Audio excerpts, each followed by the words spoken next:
E assim, Kaique, aproveitando você também, eu só vou aqui colocar esse comentário aqui também, que é um superchat do Jonathan, muito obrigada, para a gente continuar um pouco nesse assunto, porque assim, o São Paulo sempre teve muita força na Copa Libertadores. A gente sabe que é uma competição que é a cara do São Paulo, o torcedor São Paulino ama a Copa Libertadores, são 3 conquistas, deu outro significado para a competição, sim, de 92 para 93, foi quando a competição realmente ganhou esse valor para os times brasileiros, porque antes, assim, em jogos de Libertadores, você vai ter o público do São Paulo no estádio era pequeno, porque a torcida meio que também não tinha dado essa devida importância ainda. O que foi mudando com o tempo, e o São Paulo, por anos, né, foi o time brasileiro com a cara da Libertadores. Mas isso, infelizmente, foi se perdendo. Nossa última Libertadores foi em 2005, depois tivemos a final ali em 2006, acabamos perdendo a final para o Internacional, e tudo isso foi correndo ao longo dos anos, São Paulo indo para a Sul-Americana, sendo eliminado em pré-Libertadores. E aqui o Jonathan falou, né? E tivemos que soltar o Casares, que o São Paulo seria protagonista, mas uma que o tempo ensinou a ficar calado, assim como o Soberano em 2007 e 2008. E assim, Kaique, o Palmeiras, ele chega agora, o Palmeiras e Flamengo, infelizmente, gente, é uma coisa assim, a gente vai ter que se acostumar com essa realidade. Com Palmeiras e Flamengo disputando o Campeonato Brasileiro, disputando Copa Libertadores. E, Kaique, o São Paulo tinha 6 finais de Libertadores, com 3 conquistas. E o Palmeiras também tinha igual, agora chegou à 7ª. Você vê uma perspectiva do São Paulo conseguir alcançar o Palmeiras nisso? De alcançar o Palmeiras e o Flamengo nos próximos anos? Como você acha que realmente a gente pode ter uma perspectiva de melhora nos próximos anos, de chegar a competir com esses times? É difícil, Van. Com a realidade financeira do clube, enquanto esses times estão bem estruturados e estão vivendo esse momento mágico de disputa de Brasileirão, cara, você disputar com a mesma força a liderança do Campeonato Brasileiro ponto a ponto e os mesmos times disputarem a grande final da Libertadores, que ganha ainda mais a importância esse jogo único, né? Ganha um peso diferente. Eu sou contra a final única pela estrutura da América do Sul, enfim, mas isso é assunto para outra hora. Mas enquanto a gente tem essa perspectiva, no São Paulo a gente ouve nos bastidores que o presidente do conselho, de repente, deixe passar um suposto pedido de impeachment para poder ser beneficiado com isso, sendo candidato da posição, né, sendo candidato do Casares. Aí o Márcio Carlo Magno, que é o braço direito do Casares, ganharia uma vaga de diretor de futebol. O Dedé, que é um diretor super ativo no clube, ganharia uma posição, sabe? Movimentações puramente políticas pelo poder. E o que eu não consigo entender é que os clubes eles estão quebrados, os clubes estão numa dificuldade financeira, beirando 1 bilhão de dívidas, e aí eu estou citando não só o São Paulo, mas o Corinthians. Mas todo mundo quer o poder. Todo mundo quer o poder. Todo mundo quer sentar lá na cadeira. Porque o ego desses caras é muito maior do que qualquer outra coisa. O ego desses caras é maior do que o sentimento deles pelo clube. Sentimento, acho que esses caras esqueceram de sentimento pelo clube há muitos e muitos anos. Quando eles viram que o clube pode trazer outros frutos, inclusive financeiros, para esses caras e de status social. Porque o presidente do São Paulo me parece que hoje é muito mais um status do que qualquer outra coisa. Porque o clube na pindaíba que tá, todo mundo quer sentar lá na cadeira. Inclusive é briga política, briga interna para poder ver quem é que vai ser o candidato a sentar lá na cadeira. Então, enfim, colocar o São Paulo em primeiro plano, esses caras não colocam. Eu não consigo. Queria muito chegar aqui pro torcedor e falar, calma, esse é só um momento, amanhã a gente já vai falar de uma sequência diferente, ano que vem o São Paulo vai igualar o número de finais já do Palmeiras de novo, mas é difícil, gente. É difícil porque a gente não sabe nem se o São Paulo vai para a próxima Libertadores, ou se ele vai ter que se contentar com a Sul-Americana. Só um detalhe, tá? O Alan, ou Alan, de verdade, não cubro o dia a dia do Palmeiras, eu não sei qual é a pronúncia correta do nome dele, se é Alan ou Alan, tá? Mas um menino que pode jogar centralizado, pô, Renan, meio campo, o Renan domina mais do que todo mundo, sabe do que eu tô falando. Pode jogar centralizado, pode jogar de ponta, pode jogar de ala na ausência de um lateral, quando você tem 3 zagueiros. Esse menino não era um dos principais jogadores, tá? Do time do Palmeiras, na base. Ele já foi preterido por Riquelme Felipe, já foi preterido pelo Estevão, e talvez a nível nacional, aquilo que sempre se esperou do Estevão, porque o Estevão é um jogador mapeável de seleção, desde que ele ainda era o Messinho do Cruzeiro, todo mundo já imaginava que esse garoto pudesse ser o futuro da seleção. Talvez o que se esperava de protagonismo do Estevão, Copa do Mundo de Clubes, em outros campeonatos enquanto ele esteve, talvez ele nunca teve uma noite tão brilhante como protagonista sendo um garoto, quanto teve esse menino, que na base não era unanimidade, que na base também ficava num nível abaixo de William Gomes, ficava num nível abaixo de Lucas Ferreira, ficava no nível abaixo de Matheus Alves, esses 3 garotos que, já se mandaram. E ontem eu estava assistindo a coletiva do Abel Ferreira, que chegou no Anderson Barros, diretor do Palmeiras, e falou: esse garoto precisa ficar. Eu já perdi alguns, esse precisa ficar. E aí, quando ele precisou no momento, olha a diferença, né? Você acha que o Zubeldia ou o Crespo, porque independente eu tô falando, a figura que tivesse lá, tem poder hoje de chegar na direção de São Paulo e falar: segura esse garoto para mim? Não tem, gente. Não tem. Porque a gente ouve nos bastidores que o São Paulo precisou vender o Henrique Carmo para poder ajustar o fluxo de caixa para pagar direito de imagem e jogador não entrar na justiça. Para não cumprir 3 meses não completar mais de 3 meses de direito de imagem atrasado e o jogador ter o direito de ir na justiça. Então, assim, são realidades totalmente distintas, gente. A gente não tá aqui fazendo tempestade em copo d'água, a gente não tá com draminha barato, ninguém aqui tá interpretando, dando uma de ator para poder passar uma realidade diferente do que é a realidade de fato pro torcedor. A gente só tá lidando com aquilo que são fatos. Hoje o São Paulo precisa vender as suas joias a preço sim de banana, porque o presidente pode falar que a gente não entende de futebol e nem de direito e nem de preço de banana. Mas a realidade mostra quem é que não entende de absolutamente nada. Inclusive da realidade que o cerca, né, presidente? Que você é totalmente fora de órbita. Nesse planeta Terra aqui você não vive. Você vive no seu mundinho. Do seu Instagram e do seu mundinho que é dentro da sua sala, da porta para dentro. Numa realidade paralela que você cria na sua mente. Então aí a gente vê quem é que entende e quem é que não entende das coisas. Mas hoje o São Paulo não tem o poder de pedir para poder segurar esses garotos. Você acha que o Crespo teve o poder de chegar na direção e falar: não vende o Henrique Carmo? Você acha que o Zubeldia teve o poder de chegar e não vende o Lucas Ferreira? Todos esses garotos que tinham mais potencial na base e que não foram lapidados o tempo suficiente para poder render os frutos que o Alan teve tempo para poder render ontem no Palmeiras. Numa noite mágica dele de Libertadores. Foi prometido pelo técnico e saiu dos pés do garoto. Agora, no São Paulo, a garotada não tem tempo disso.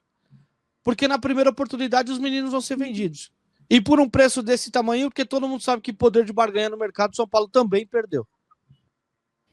Kaique, é bem isso. São Paulo é um ciclo, né? Você vai perdendo o poder de disputar as competições, os treinadores não têm autonomia para poder fazer pedidos para a gestão, porque simplesmente não tem bem contar. Henrique Carmo, Matheus Alves, Lucas Ferreira, todos os jogadores vendidos que a gente não conseguiu nem aproveitar a parte esportiva deles e nem a financeira também, que foi, vergonhoso que a gente vê.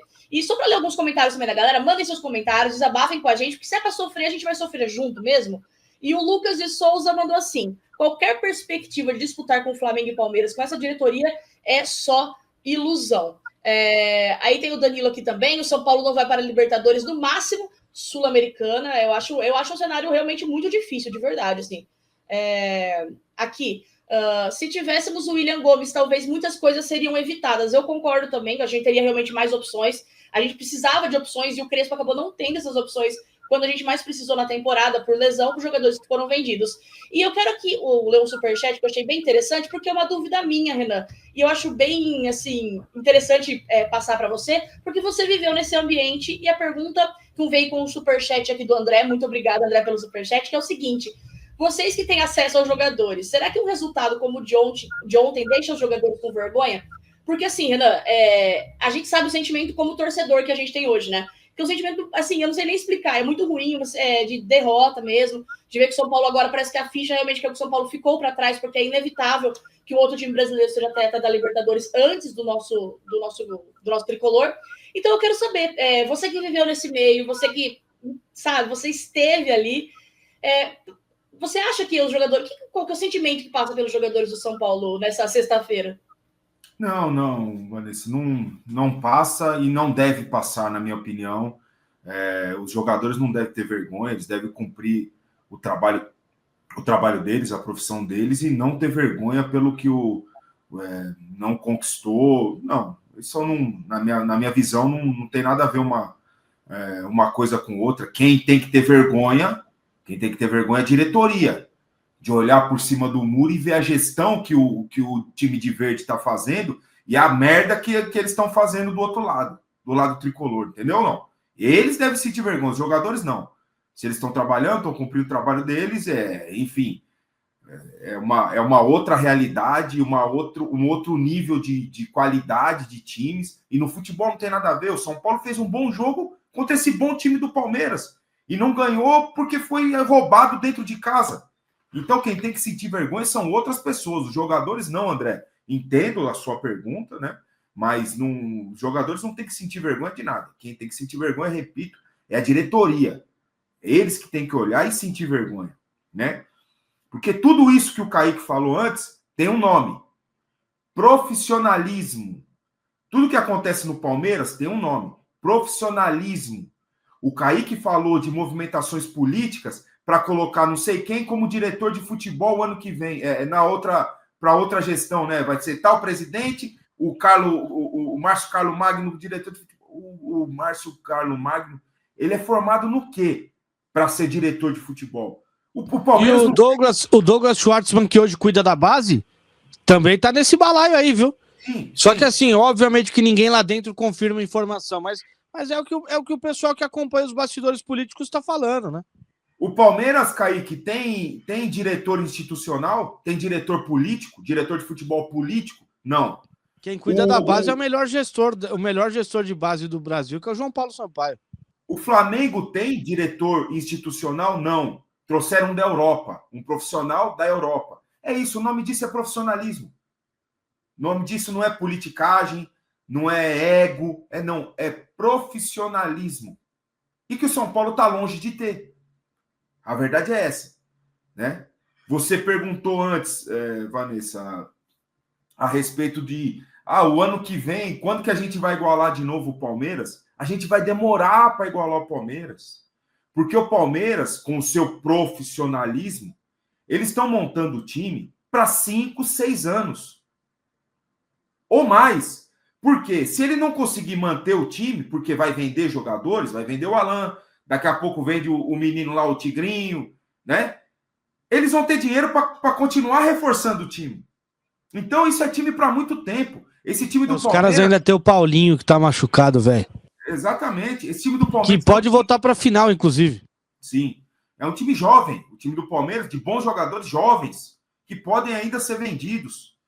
Então, eu não tenho esperança de, nos próximos anos, voltar a ser competitivo junto com Palmeiras e Flamengo.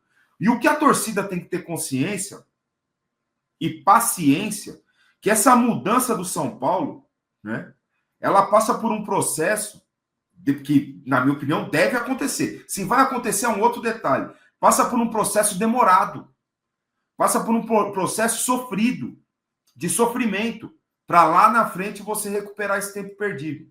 Agora, o meu medo, como é o último ano de gestão do Casares, dessa gestão, meu medo é esses caras ligarem... Desculpa o termo, gente, eu estou um pouco revoltado hoje.